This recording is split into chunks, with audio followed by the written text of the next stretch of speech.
요즘 금이랑 은 가격 정말 장난 아니죠?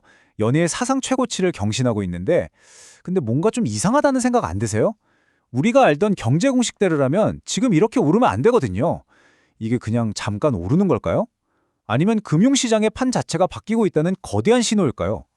오늘 이 현상을 겉핥기식이 아니라 세 개의 층으로 나눠서 아주 깊숙이 한번 파고 들어가 보겠습니다. 자, 금 가격부터 한번 보세요. 온스당 3,508달러. 와, 정말 새로운 역사가 쓰인 순간입니다. 근데 더 놀라운 게 뭔지 아세요? 이 엄청난 상승이 대부분 바로 올해 단 몇 달 사이에 일어났다는 거예요. 무려 30%가 넘게 급등했습니다. 이 정도면 지금 시장에서 가장 핫한 자산, 맞죠? 금만 그런 게 아니에요. 은도 마찬가지입니다. 온스당 40달러를 시원하게 뚫어버렸죠. 지난 3년 동안 보니까 금처럼 가격이 2배 넘게 뛰었어요. 여기서 진짜 중요한 건 뭐냐면 이 둘이 지금 같이 움직이고 있다는 겁니다. 이건 그냥 우연이라고 보기엔 너무 의미심장하죠. 그래서 우리가 던져야 할 질문은 바로 이겁니다. 이게 대체 무슨 현상일까? 단순한 가격 급등일까? 아니면 뭔가 거대한 지각 변동의 전조일까? 오늘 분석은 바로 이 질문에서 시작할 겁니다. 껍질을 하나씩 벗겨내듯이 가장 표면에 있는 첫 번째 층부터 그 아래 숨겨진 두 번째 균열, 그리고 가장 깊은 곳에 있는 세 번째 근본적인 변화까지 저랑 같이 한 층 한 층 파헤쳐 보시죠. 자, 첫 번째 층입니다. 가장 바깥쪽 껍질이죠. 아마 제일 많이 들어보셨을 교과서적인 설명이에요. 바로 금리와 달러 이야기입니다. 지금 시장은 거의 한 목소리를 내고 있죠. 미국 연준 곧 금리 내린다. 자, 생각해보세요. 금은 금고에 넣어둔다고 이자가 한 푼도 안 붙잖아요. 근데 기준금리가 내려가면 다른 자선에서 나오는 이자 수익도 시들해집니다. 그럼 굳이 이자 조금 받으려고 다른 데 투자할 이유가 줄어드니까 상대적으로 금이 더 매력적으로 보이는 거죠. 아주 간단한 원리입니다. 그리고 연준이 금리를 내릴 거라는 기대는 곧바로 달러 가치를 떨어뜨립니다. 달러가 약해지면 어떻게 될까요? 미국 밖 다른 나라 통화를 쓰는 투자자들의 입장에서는 똑같은 금인데도 더 싸게 살 수 있게 되는 거예요. 그럼 당연히 싸네? 사자! 하면서 수요가 늘고 가격은 올라가겠죠. 여기까지가 우리가 흔히 아는 제1층의 이야기입니다. 근데 말이죠.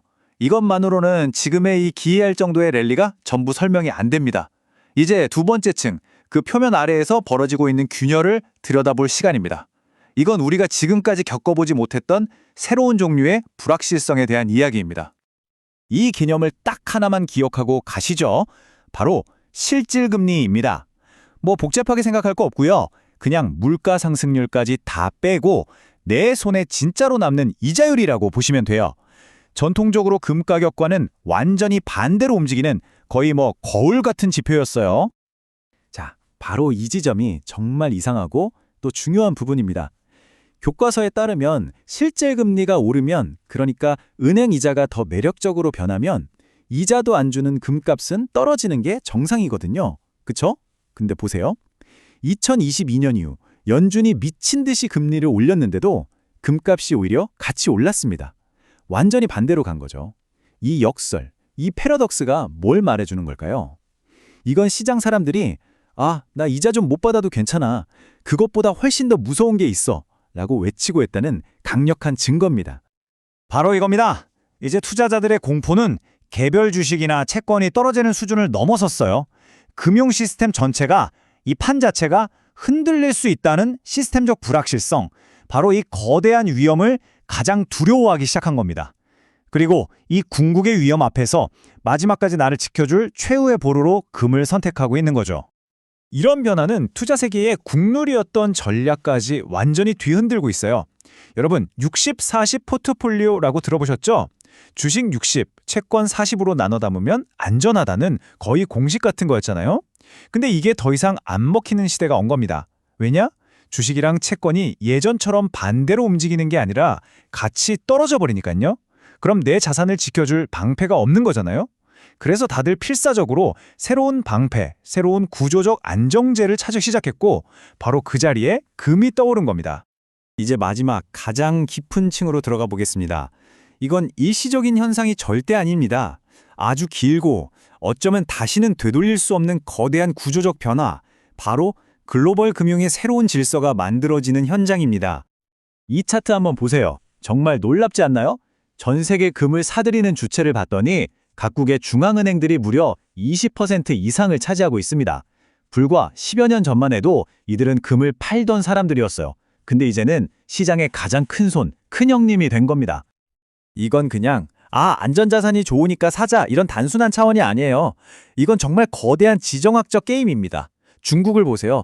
미국 달러 패권에서 벗어나려고 금을 미친 듯이 사들이고 있고요. 폴란드는 바로 옆에 있는 러시아 때문에 불안하니까 국가의 금고를 금으로 채우고 있는 겁니다. 이걸 한 단어로 뭐라고 하죠? 바로 탈달러화. 전 세계가 달러에서 벗어나려는 이 거대한 흐름이 금 가격의 바닥을 아주 단단하게 받쳐주고 있는 거죠. 자, 이제 은은 이야기를 좀 더 해볼게요. 은은 금처럼 안전자산의 성격을 갖고 있으면서도 아주 특별한 두 번째 얼굴이 있습니다. 바로 미래 산업의 피와 같은 없어서는 안 될 핵심 소재라는 정체성입니다. 은의 미래는 바로 여기에 있습니다. 우리가 흔히 말하는 미래 산업들 있죠. 태양광 패널, 전기차, 그리고 5G나 AI 같은 첨단 기술에 은은 그냥 들어가는 수준이 아니라 대체 불가능한 핵심 소재예요. 특히 전 세계가 친환경 에너지로 전환하면서 은에 대한 산업 수요는 그야말로 폭발하고 있습니다. 자, 수요가 이렇게 폭발하는데 문제가 있습니다. 공급이 이걸 전혀 못 따라가요. 왜냐면 은은 내가 은을 캐야지 하고 파는 게 아니라 대부분 구리나 아연 같은 다른 금속을 캘 때 덤으로 나오는 부산물이거든요. 그러니까 태양광 패널 공장이 아무리 은을 달라고 아우성을 쳐도 광산에서 생산량을 마음대로 확 늘릴 수가 없는 구조인 거죠. 그 결과가 뭔지 아세요? 올해에만 무려 1억 8천만 온스가 부족해요. 이건 구조적인 공급 부족, 고질병이 될 수밖에 없다는 겁니다. 자, 지금까지 우리가 세 개의 층을 하나씩 벗겨내면서 금과 은의 랠리를 정말 입체적으로 분석해 봤습니다. 이제 이 조각들을 다 모아서 이 현상이 앞으로 우리에게 무엇을 의미하는지 최종적인 결론을 내려보겠습니다. 결론은 이겁니다. 이번 랠리는 단순한 거품이 아닙니다. 금융시장의 게임의 룰 자체가 바뀌고 있다는 아주 강력한 신호입니다. 금은 이제 단순 피난처가 아니라 어떤 폭풍 후에도 내 포트폴리오를 지켜줄 구조적 안정제로 자리매김했고요. 은은 여기에 더해서 미래 산업의 성장에 직접 올라탈 수 있는 가장 강력한 투자 수단 중 하나가 된 겁니다. 자, 오늘 이야기의 결론입니다. 금융시장의 게임의 룰이 근본부터 다시 쓰여지고 있습니다. 오늘 저희가 세 개의 층으로 나눠서 살펴본 이 거대한 구조적 변화의 파도 앞에서 지금 여러분의 포트폴리오는 과연 과거가 아닌 미래를 향하고 있는지 오늘 밤 한번 진지하게 고민해 보시는 건 어떨까요?